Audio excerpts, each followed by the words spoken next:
Hi, and welcome to our Mastering the Japanese Market webinar with 2M. I'd like to firstly acknowledge the country on which we meet.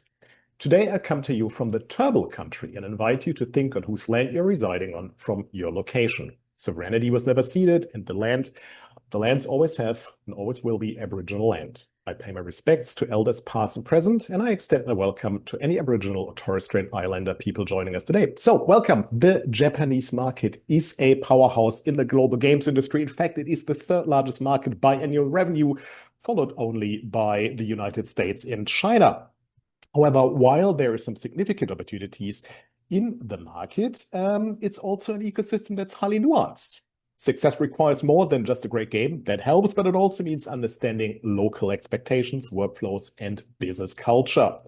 In this webinar, IGEA member localization experts 2M will share practical insights into the key cultural considerations and business etiquette when working with Japanese partners, tools, workflows to support Japanese localization, culturally safe and data secure language AI, and relationship building and stakeholder management. And so joining us today to demystify the Japanese market are Thea Dietrich, who is the CEO at 2M, Thomas Leppis, the CTO, Beatrice Kan, Head of Language, AI and Business Growth, and Haruka Kuchiki, the Japanese Language Localization Coordinator.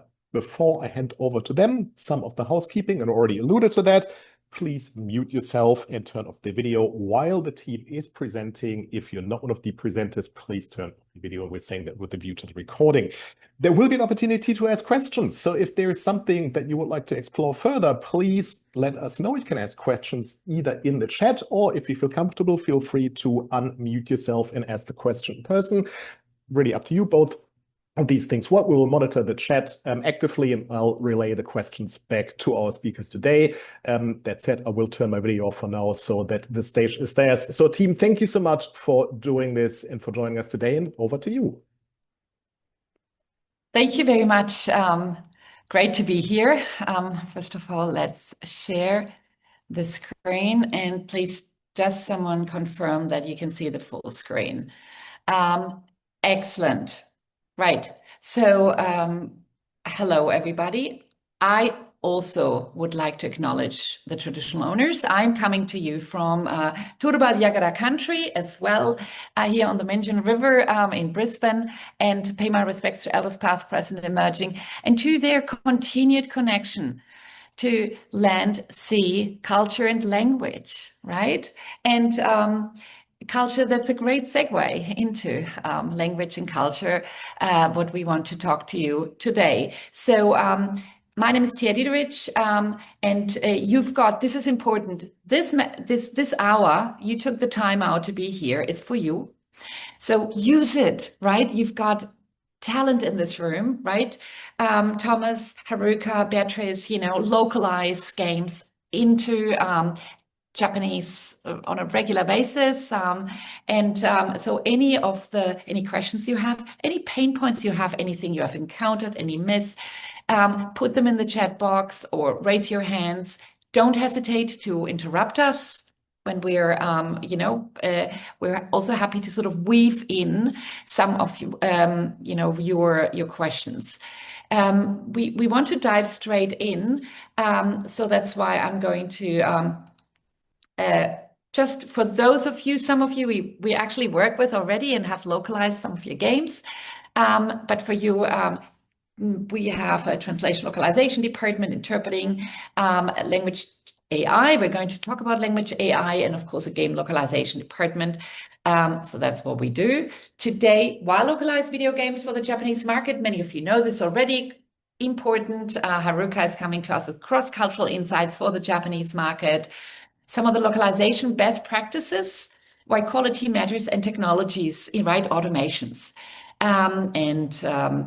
So in terms of why we want to localize, and again, for those of you, probably it's this context, localization is, of course, important because we're adapting a video game for, in this case, for the Japan region, which includes translation, adapting imagery, cultural elements that influence how the content is perceived by a different audience, right? The economic value of localization, we all know, because good localization is a profit enhancer, and poor localization can result in backlash and reduce trust from the audience.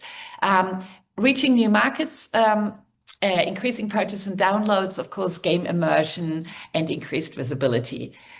So that's the reason, probably all the reason why you're going. I actually would like to know, Jens and everyone, what is the percentage of those in the audience today who are actually going to travel to Japan to this this mission, you know? So I've got also the chat here. So any of you who are actually going there, please don't hesitate.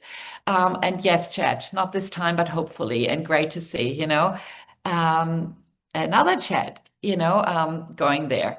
Fabulous. Going on, Jens already alluded to it, so we can see, of course, the markets, which you already know, so that's just, and same with the gaming language groups. You can see the groups here, but the giants are, of course, you know, our very known, you know, suspects here. So that's a reason, you know, why obviously the opportunities are immense. Australia, examples of localized game titles. You can see this here. We've done, you know, I don't know if somebody's here from Blowfish, obviously Hungry Sky. So we work with a lot of them. And culturalization, maybe just before we just dive into, is important. Language and culture are deeply intertwined, right? A language target market is always associated with a culture. And due to the creative aspect of games, culture often comes into play for localization. So some markets can represent challenging, you know, culturalization effort for video games, studios and publishers, right? Because in some markets, sex is taboo, you know, and can be censored or may be censored. Political views in other countries, and in certain cases, players do not want to culturalize because they are so passionate about the original culture of the game. And this has been seen with Japanese titles, where fans prefer translated game over localized game. Interesting too, right? So no dubbing, they want the Japanese voices. That also happens. And of course, that's where transcreation comes into play. Internationalization means adapting elements for the games to meet local standards, such as date, time, formats. And so examples just in general, you know, Pac-Man, the original name was Paku Paku, was originally translated to Puck-Man, P-U-C-K man, right? But the English was changed before going to the US market. So in general, just these are just helicopter generalization culture, you know, why it's important to really know the culture, not only for game localization, for those of you who are actually going to Japan. And hence, this is where we're going over and handing over to Haruka. To take us a little bit, what aspects, what do we see here on screen? And Haruka, every time you want me to go to the next slide, just tell me next slide and I'll just go to the next slide, all right? Haruka, over to you to introduce yourself, and the screen is yours. Okay. Good morning, everyone. I'm Haruka. Currently, I'm in the master course of University of Queensland and learning interpreting and translation between English and Japanese. And this semester, I joined an internship program in this 2M, and that's why Tia asked me, and she invited me to this webinar and talk a little bit about Japanese culture. And as you can see from my name, I am born and raised in Japan and came to Australia about 1.5 years ago. So I'm going to talk a little bit about Japanese culture, especially I think it's how Japanese people treat other people or how they see communication in business setting. But it's just a quick note, everything is changing so quickly, especially after COVID-19 pandemic. So maybe it's sometimes the information is a little too old-fashioned, but still so deeply rooted in Japanese culture. So I hope you enjoy. Yeah, can you switch to the side, please? Hold on. There you go. Thank you. So these are four main aspects we hold in the foundation of Japanese culture. There's harmony, respect, humility, and loyalty. Maybe if you visited Japan and had like a business discussion with Japanese people, maybe it's easier to imagine how Japanese people would behave in business setting. So we try to have a harmony with people we working together.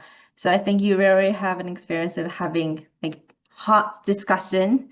We just like nodding and smiling all the time.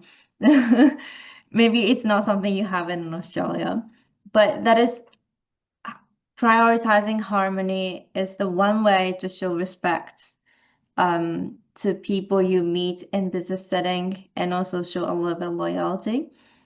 So I think it's hard to know really specific business etiquette or how you behave, but the important thing is that I want you to know that the core, the basic and what we have in our foundation of our culture, because we behave based on these four elements, basically.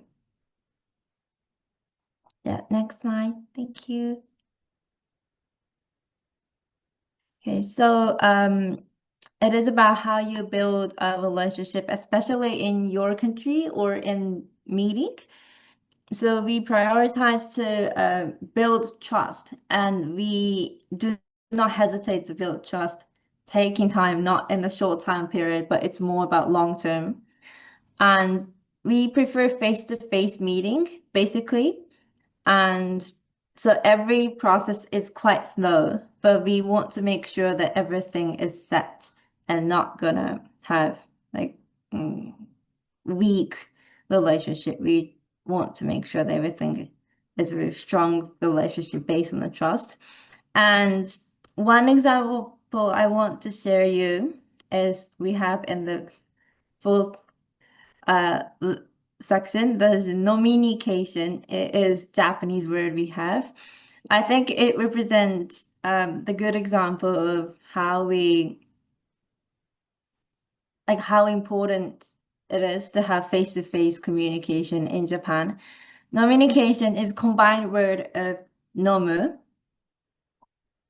and communication. And nomu in Japanese means drink, but it basically have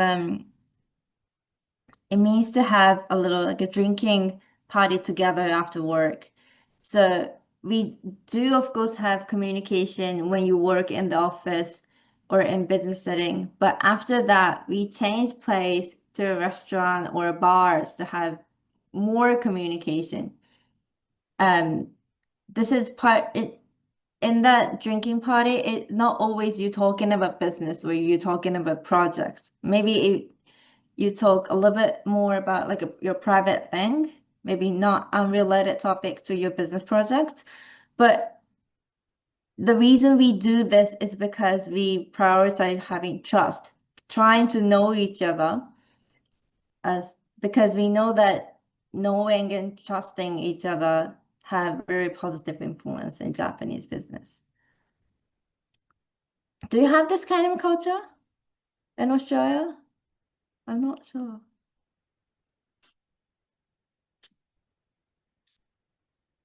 I think sorry, just hopping in. I think in England that's a very big thing. I think that's sort of like going out for drinks with from companies going out more. Not as much in Australia. I don't know. I'm German, so it's different again. But that's my observation that it's a British London kind of thing. That certainly have it there. Oh, interesting. Thank you. Okay, so maybe the next slide. Thank you.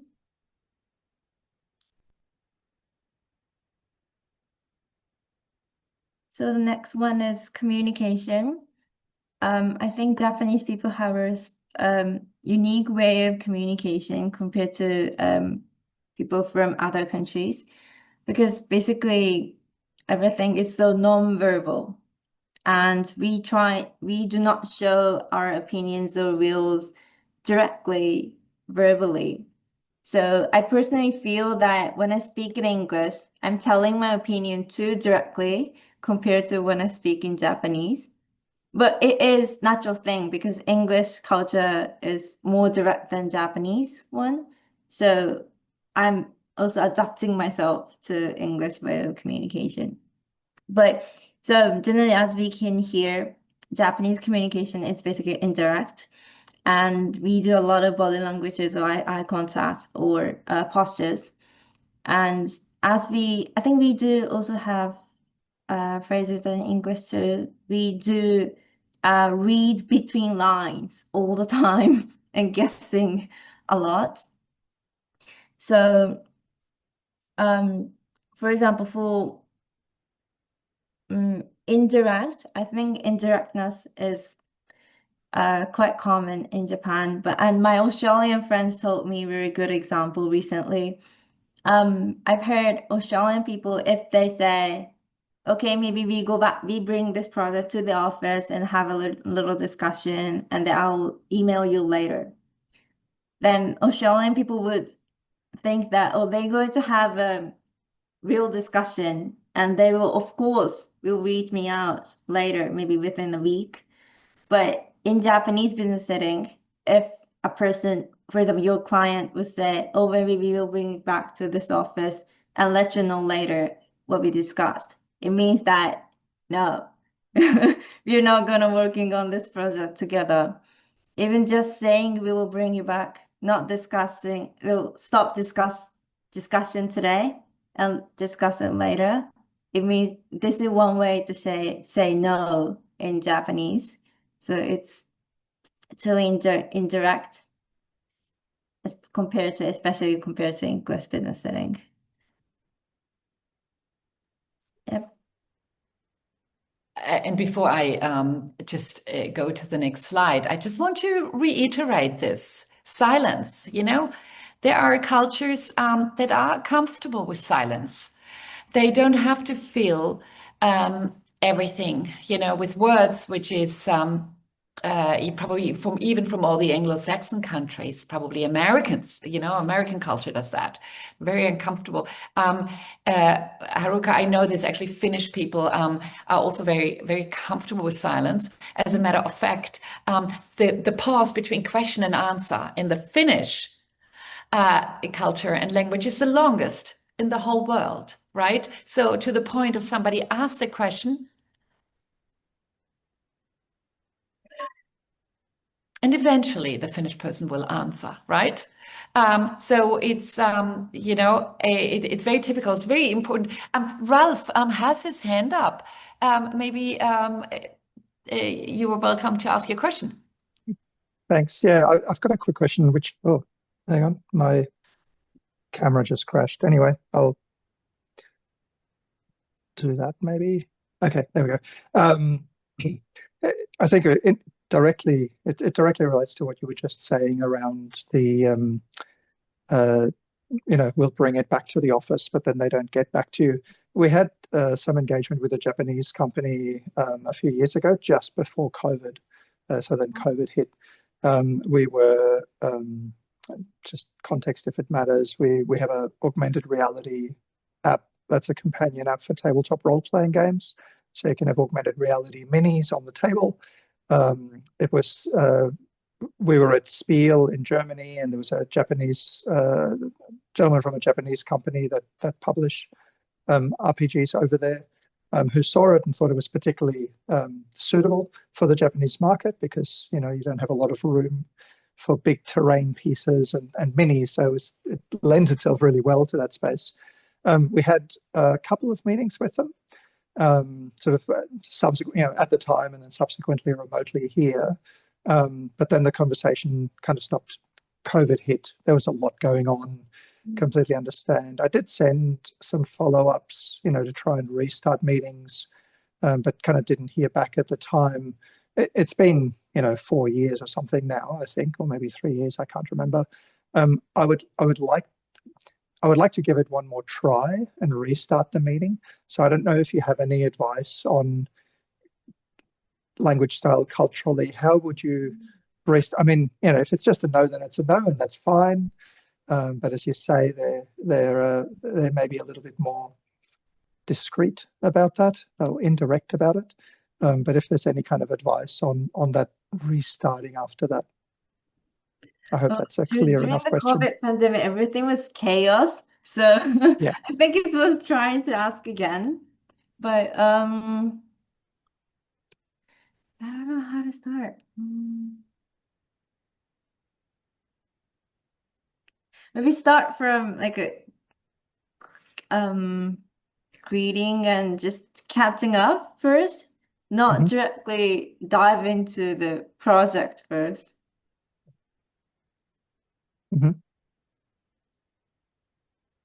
Yeah, that makes sense. Yeah. Thank you. Yeah, thank you, Build them a Haruka. very expensive gift first. Yeah. And maybe Haruka, if you have another idea, but and again, in the spirit of cultures, because many of you are dealing with different cultures, of course. Haruka, what you're saying, sort of not diving, is exactly the opposite, of course, to the German culture, where you speak about the weather and other things later. It is respectful to dive straight in, right? Not to waste anybody's time, right? So again, the importance of and reading, even between the Anglo-Saxons, there's this fantastic table which said what the English say, what the English mean, and what we think they mean, right? And what literally, oh, this is interesting means, we're not interested at all. And whereas others, anyway, but back to Japan, back to Haruka. I just really wanted, on the silence, on the avoiding, and your anecdotes. And thank you, Ralph. By the way, great to see you again here. And everybody else, make it alive, right? And don't hesitate to put up your hand and come in. So anyway, over to you, Haruka. Back to you. Okay. So the next one is business etiquette. It's quite a complicated thing. So in Japanese business setting, we have very typical way of behavior. For example, dress formally. I think you also do it in Australia too, and always arrive early. 5 to 30 minutes will be better. Not on time, always arrive early if you have meeting. And also calm behavior is also important. And apology is, I think, one of the biggest differences we have compared to other culture. I think Japanese people tend to say sorry all the time. Oh, excuse me, or sorry all the time. But I think you would not do so in Australia or Western culture. But saying sorry or apologize is not always admitting that I am wrong or you're wrong. It's just more casual thing. It's not about showing that you're defeated in discussion or something. It's just full humility. I think very difficult, different. And in the next slide, I want to show some examples too. Thank you. This is another etiquette we have. So as we see, so in the previous scheme, we bow a lot. And when we're sitting or standing, when we meet for the people for the first time, we basically bow a lot. And also business card, we call it meishi. I'm not sure whether, oops, it's a little, wait for a second. I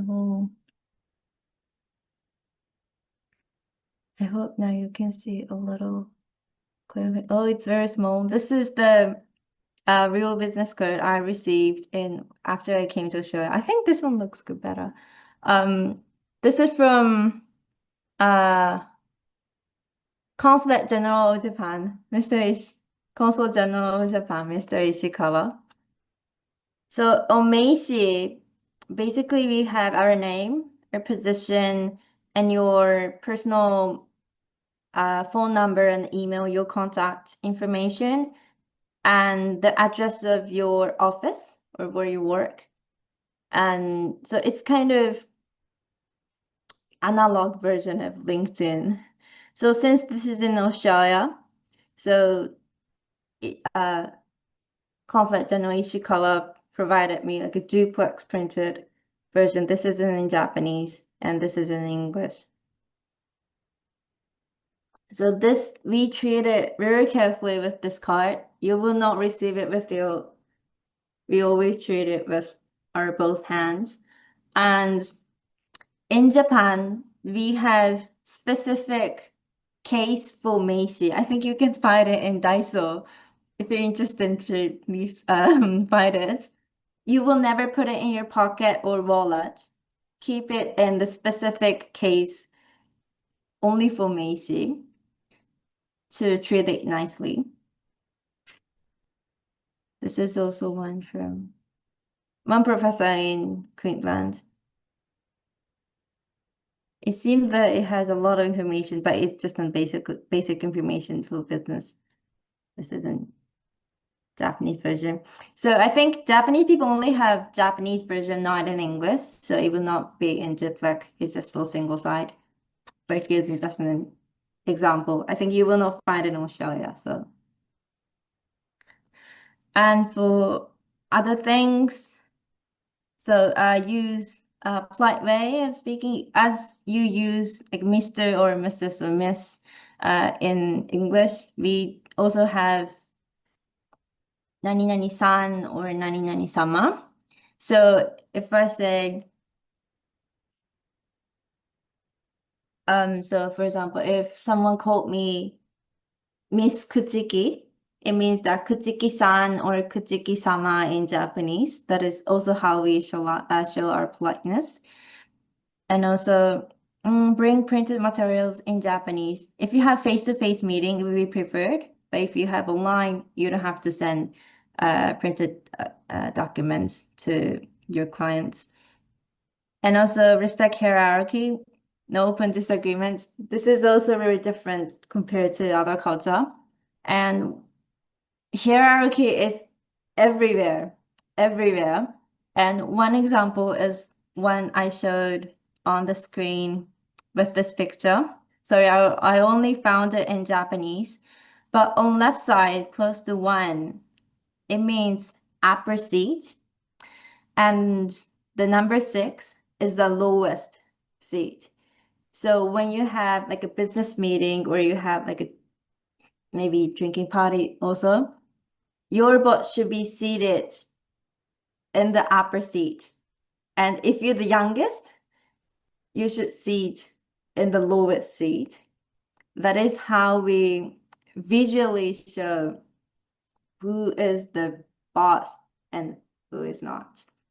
And we call it kamiza or shimoza in Japanese, but we have very specific, even for when you use taxi, we also have where is upper seat in taxi and where is the lowest seat in taxi. It's quite specific thing. Oh, we have another one question here. Sorry. Yeah, how do you know if someone is a sama or san? Generally, sama is more polite than san, but there is no gender specific. Sama or both sama and san are not gender specific expression. So you can use it for both men and women. If you want to show, if for let's say an opening speech or very high setting, like in maybe in seminar or something, and you want to introduce someone for the first time, it will be preferred to use sama. Okay, for example, let me introduce Tia-sama, that kind of thing in Japanese.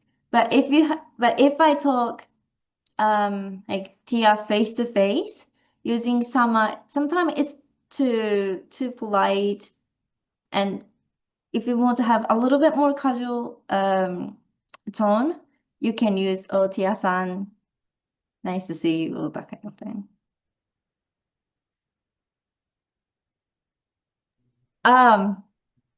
So in business setting, if we prefer to use sama or san with surname, but in Japanese, oh yeah, this is different from English, but we can use it san for given name too.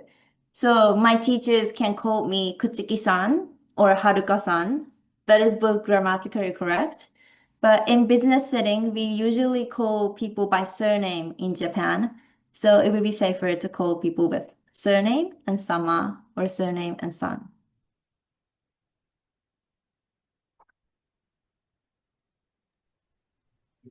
There was another question that Ralph asked in the chat, and I thought that was really interesting because this is one of those situations that have the potential to be embarrassing, maybe an exaggeration, but cause a little bit of friction. And Ralph is asking, when you hand over a business card with both hands and they hand theirs, when do you change from two hands to one hand to be able to take the other card? So I think when you have you meet two people and receive two cards. Is that what you mean, Carol-san? Yeah, that's right. So you're exchanging business cards and both have the cards in two hands. So how does the handover process work without it being too awkward? Gotcha. So we will not hold two cards at the same time. So if we want sorry, I just meant out of one card. So if I'm giving you my card and you're giving me your card, so now do I let go? Do you let go? Do I kind of do it? Take it. So we take turn. So the first person would give you. Okay, then if I give you my card, then you receive my card and you put it in your business card case, and then I receive your card. And who should go first? What's the kind of politeness? How do I show more politeness? It will be by taking or giving or invited person. If you invite your client, it will be your invited person, or someone is. I do not want to say lower, but yeah, not boss. Sorry, so they take first or they give their card first? So if I give my business card to you, I will give you first. Because I'm a bit lower in hierarchy. Yeah, right. Okay, great. Yes. Thank you very much. That really helps. It's been bugging me for a really long time, so that's wonderful. Thank you. Thank you. Okay, so the next thing is gifting culture. In the comment we had, oh, let's give the expensive fruit, but we also have gifting culture in Japanese business setting. Same as showing your business card, make sure that you give your clients your gift using both hands. That is the way to show politeness.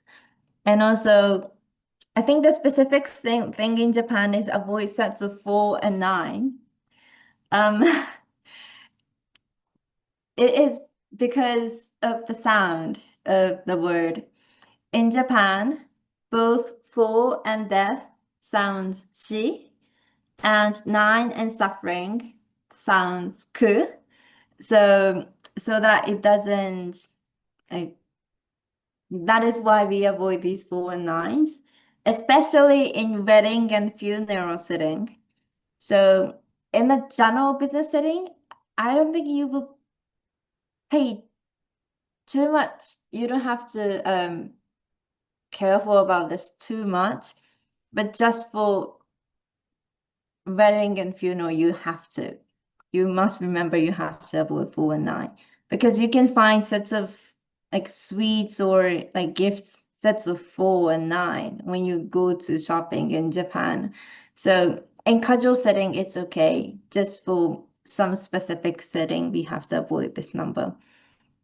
And also, if you have, for example, meeting in Japan and you go to Japan from Australia, I think people would know that people would love to see some like Australian gifts or maybe from your if you're from China or Korea, wherever your home country's gift, they will love to see that.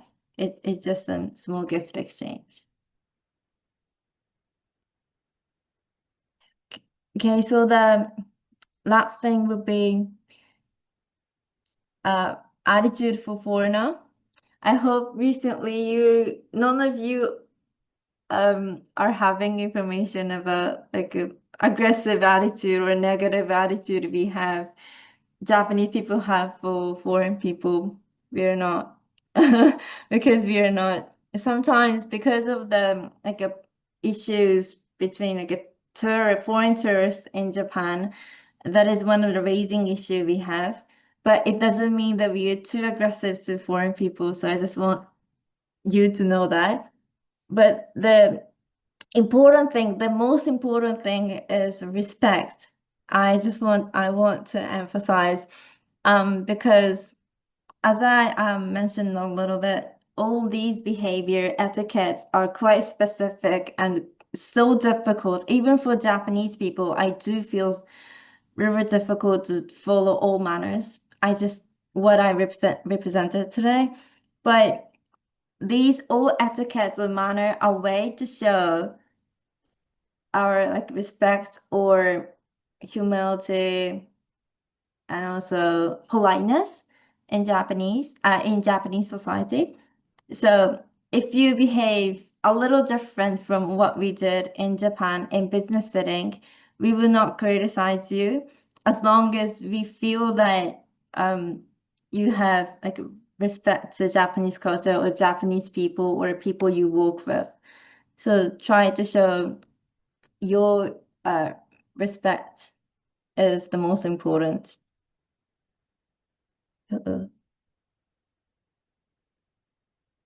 Now we have another question.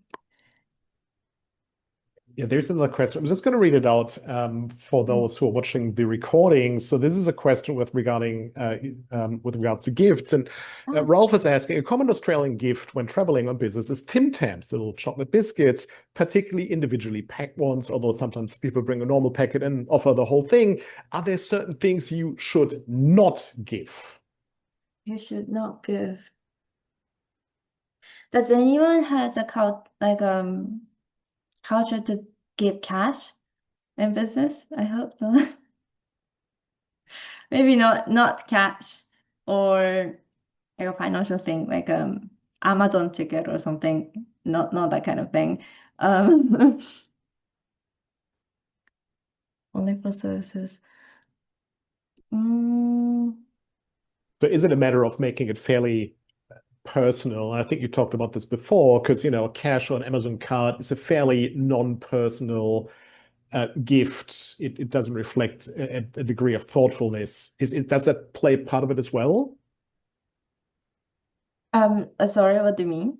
So you were saying that cash or an Amazon gift card wouldn't be an appropriate gift. And I was wondering if that's also because it doesn't really reflect any sort of deeper thoughtfulness. It's not something that's reflective of the culture that you're coming from. Whereas, for example, Tim Tams are to an extent mostly Australian, right? You can only get it here, and there's certain uniqueness about it. Is that part of the deliberation as well? I think the reason why cash is not appropriate is it's beyond the politeness or cultural thing. I think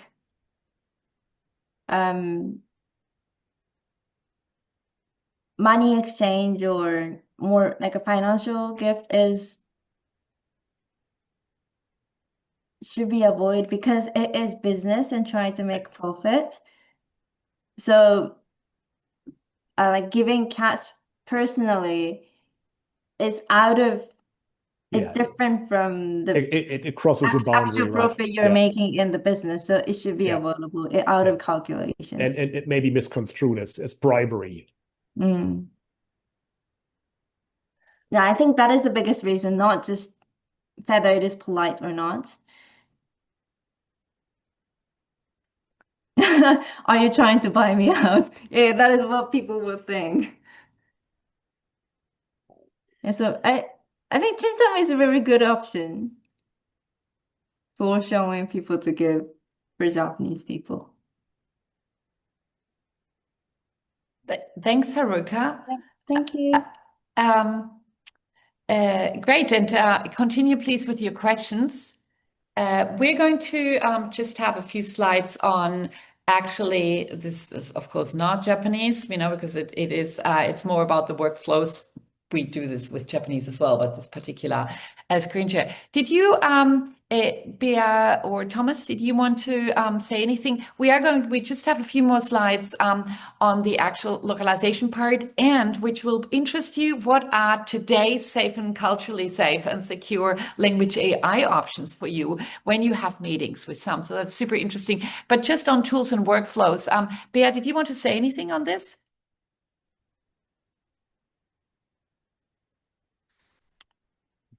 Thomas is Yeah, on I can standby take. for this one.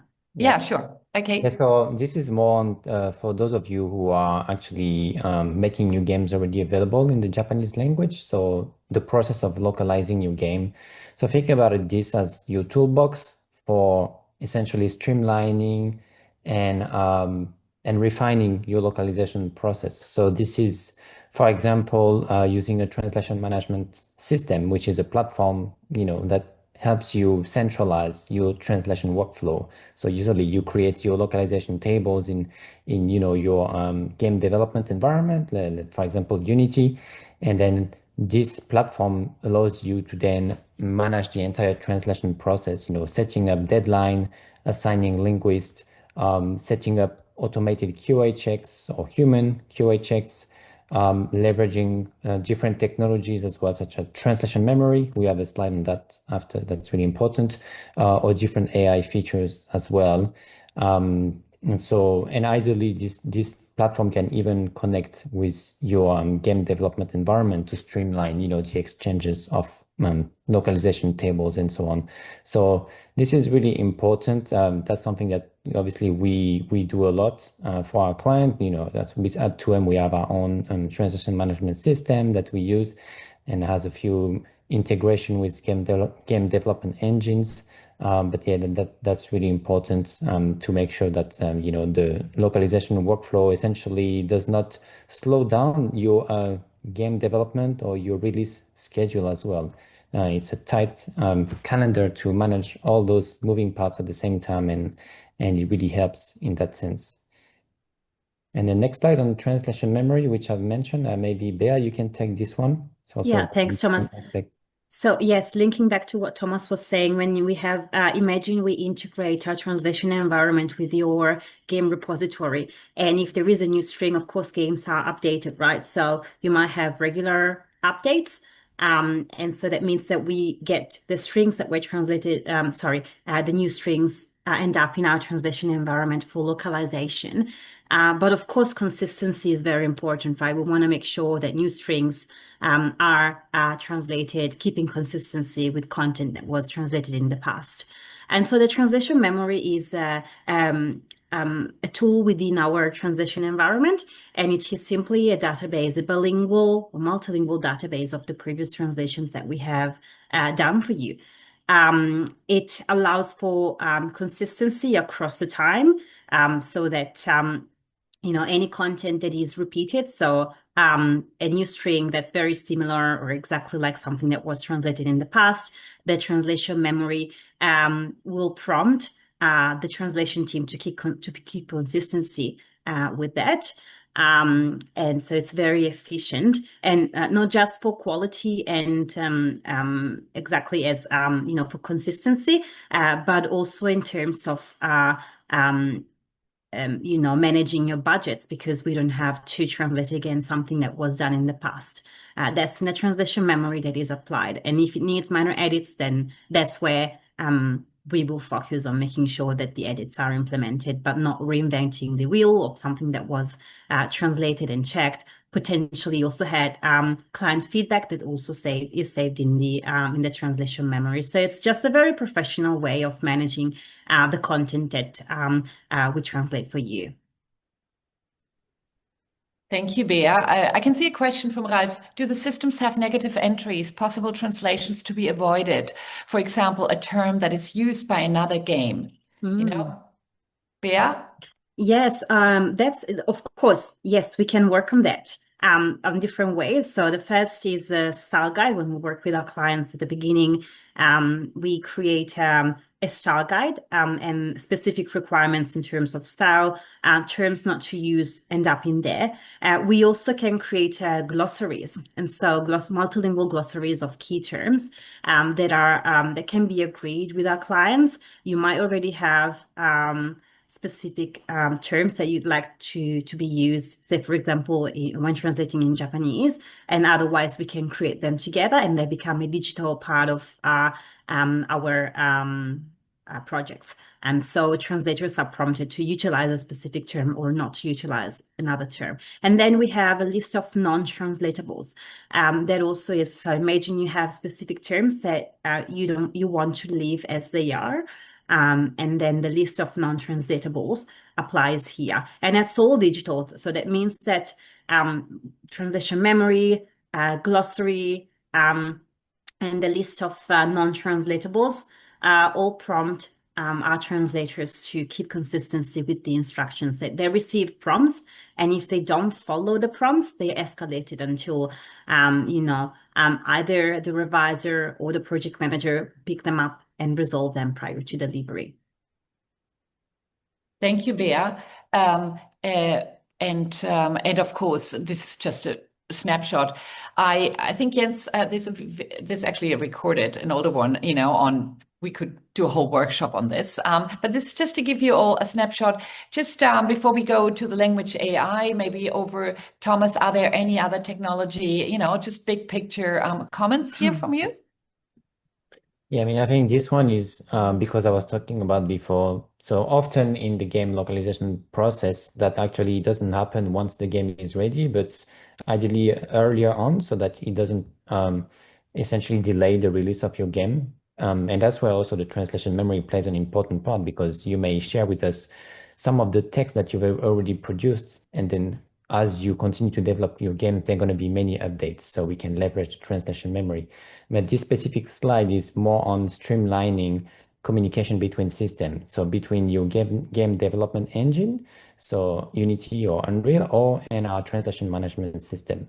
So this essentially allows us to pick up new translatable strings whenever they're published into a translation task, and when that task is complete, then the strings are being updated back into your game environments. So essentially, that's, you don't have to export them, send files by email, and so on as well. So all keeping in mind of that tight calendar that we have to make the game development and the localization process happen at the same time seamlessly. This is very helpful, and especially for game as a service titles, so those games that actually get updated regularly, where you add the map or new characters or new dialogues. This logic is very helpful as well. Thanks. Thank you, Thomas. Right. Okay, so at the end, about language AI, what's useful, how it is. We have a whole department that does safe and customized language AI. What does that mean? That means that we have machine translation, neural machine translation, language AI engine, and we train it, right? Which means we customize it so it speaks the client language. It still is AI, and horses for courses. It depends, for what purpose you need it. In the game localization, we have, of course, what we call transcreation, because so many cultural input, knowledge of the games, a lot of aspects go into it. But doing business across the borders will not only involve localizing games, it will involve meetings, operational meetings with your partners, right? And there we can advise how you can actually optimize, right? You might have conversations and communication that is doesn't need to be an award-winning translation. You need to know what you're saying, but you have to protect your IP, right? So if you use stock engines free and you copy and paste into a browser, you're giving your content away. So that's when we talk about safe and customized and data secure language AI. We provide also trained engine where you just log on to our online portal, you get the Japanese, in this case, Japanese, can be another language. You get the translation straight away, but you know that it is customized. It's still AI, right? So it might not be publication quality, but you know it's safe and it's customized. So obviously, you know, please contact us for so if you're interested. Then there's AI dubbing, and I'll show you an example in a minute.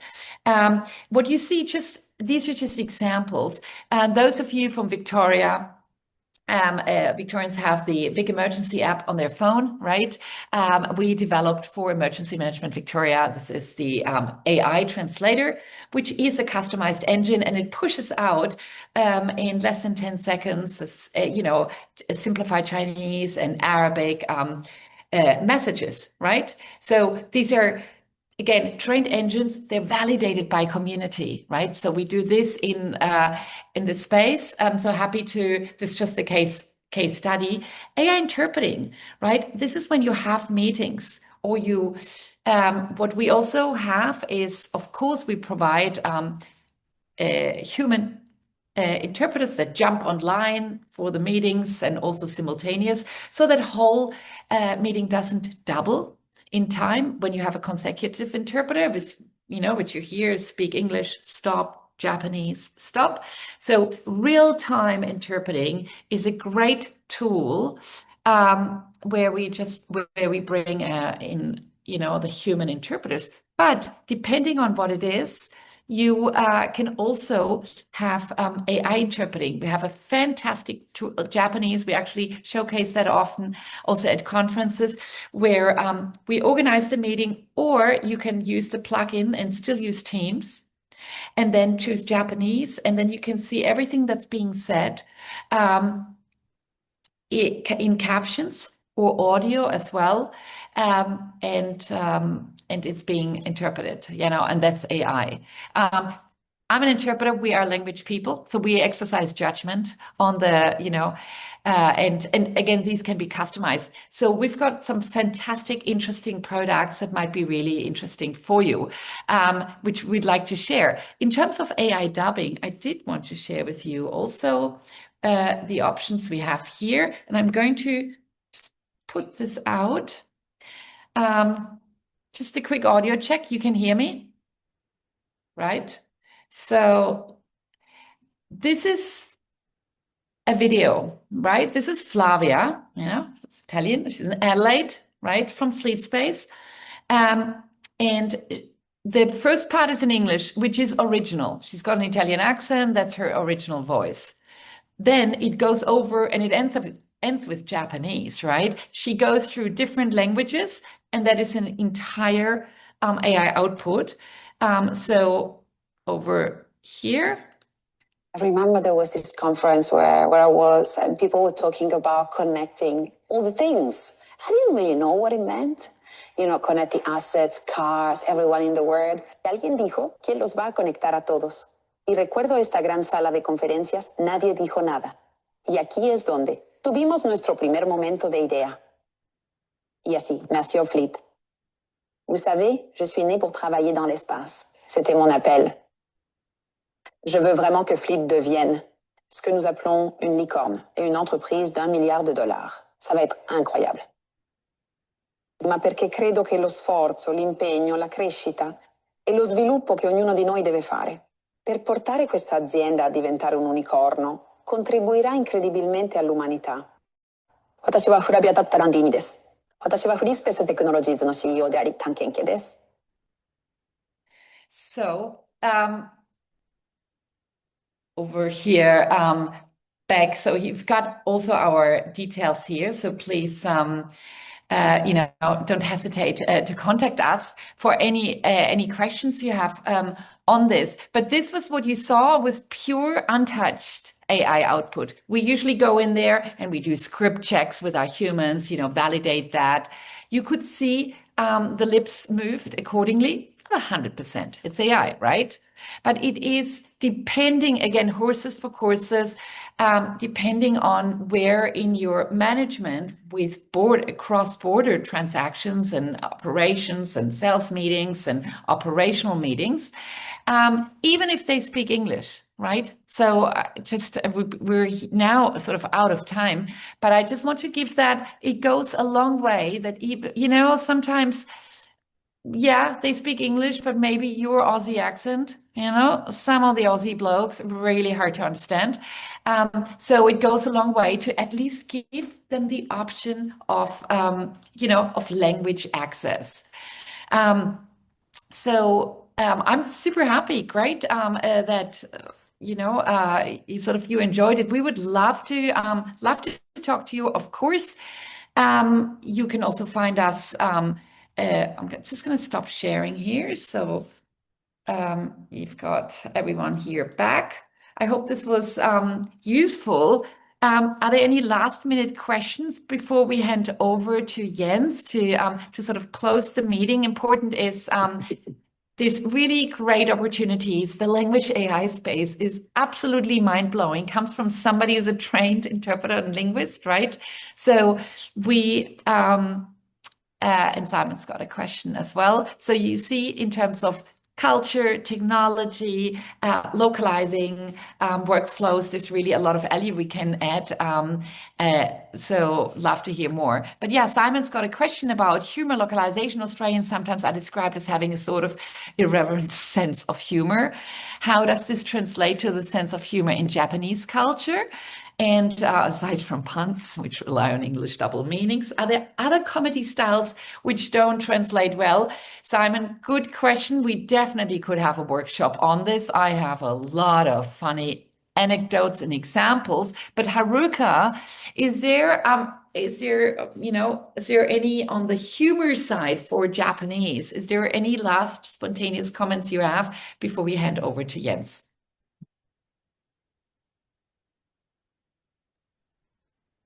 Humor translation is also a very hard area.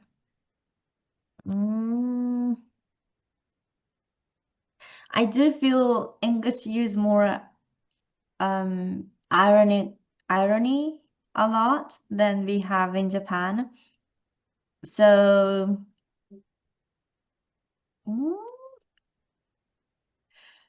it would be safer not directly translate and omit sometimes, because if you translate it directly, it doesn't make sense after translated Japanese sentences. So thank you, Haruka. And I have to say to everyone, also as a non-English native speaker, I speak 6 languages, and until you understand the jokes, but even when you have this magic, right, Jens?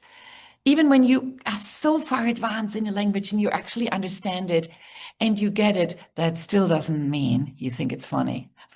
Humor. And with this, over to you, Jens. That is a really, really good point. There's so many subtle differences. Germany is not exactly known for humor, right? And yet here we are. So, that alone is an example. And God, I remember watching The Simpsons in German and then later in English to see where the jokes actually fell flat, because a lot of them relied on a play on words. It didn't quite work. There's really a lot of subtlety in there. And look, I really wanted to thank you to highlight some of these challenges that we have to demystify the Japanese market. I learned so much today that was really, really interesting in terms of just the cultural conventions, but also the power of AI. It feels like the bubblefish is just a couple of years away, where we just put something in our ear and that's it, and it's getting translated simultaneously. So that's a really, really exciting future. It seems we're halfway there, and I think a couple of years ago that was almost unimaginable. Look, thank you so much for doing this. I really greatly appreciate it, and thank you everyone for coming along and for all the questions in the chat and the positive feedback. We're more than happy to do another webinar again, since someone voiced that in the chat. So let us know if there's anything specific that you'd like to look into. I think it is a really fascinating topic, given the potential for things to go wrong there, not just in terms of localization, but also culturalization, i.e. taking this a little bit further, not just language, but also, certain symbolisms in the game and so on. I think it's really, really fascinating. So let us know if there's anything else you'd like to see. We're more than happy to liaise with the 2M team, who did another really great job today. So thank you so much for joining us. Also, if you would like to get in touch with 2M, Thea put her email address into the chat. And if you missed that, just reach out to me. I'd be more than happy to connect you to the team. So thank you much for coming along, everyone. And I'll see you in the next webinar. Have a great day and take care. Bye.